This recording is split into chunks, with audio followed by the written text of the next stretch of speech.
எல்லாம் என்னுடைய முன்னுரையிலே எழுதியிருப்பேன். ஒரு நான் வந்து என்னுடைய சிறு வயதில், அதாவது 6வது வகுப்புலேருந்து ஆரம்பித்து 10வது வகுப்பு 12ஆம் வகுப்பு படிக்கிற அந்த ஒரு 10 வருஷத்து கேப்பில் பார்த்தீங்கன்னா கிட்டத்தட்ட ஒரு 7-8 பெரியவர்கள் அவங்கள நான் அவங்க என்னென்ன பண்ணிகிட்டு இருந்தாங்கங்கிறத பார்த்தேன்.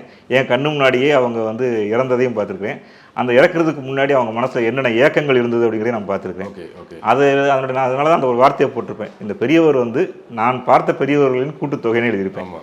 நான் வந்து யாரோ பர்டிகுலர் இவர் தான் எங்கள் தாத்தா தான், அல்லது பக்கத்து வீட்டு தாத்தா தான், அல்லது எங்கள் ஊரில் இன்னொரு பெரியவர் தான் அப்படின்ட்டு இல்லாமல் அந்த வட்டாரத்தில் இருந்த பெரியவர்களில் கிட்டத்தட்ட எல்லாருக்குமே அந்த மாதிரியான வாழ்க்கை தான் இருந்திருக்கும். ஏன்னா ஒரு கால மாற்றத்தில் சிக்கினவங்க அவங்க கண்ணு முன்னாடியே வந்து ஒரு 4 கலப்பை 5 கலப்பை வச்சு இப்போ 7-8 ஜோடி மாடிகள் வச்சுக்கிட்டு விவசாயம் பண்ணிட்டு இருந்த பூமியில் ஒரு பையன் வந்து நான் தீப்பட்ட வயசு கட்ட போகிறேன், இன்னொரு பையன் நான் தீப்பட்ட வயசு வேலைக்கு போகிறேன், அப்புறம் தீப்பெட்டி வேலைக்கு கூப்பிடும்போது ஒரு 10-15 பேரை கூப்பிடும்போது நாங்கள் தீப்பெட்டி வேலைக்கு போகிறோம், அதே மாதிரி வாங்கப்பா களி சாப்பிடலாம்னு சொல்லும்போது நான் புரோட்டா சாப்பிட போகிறேன்.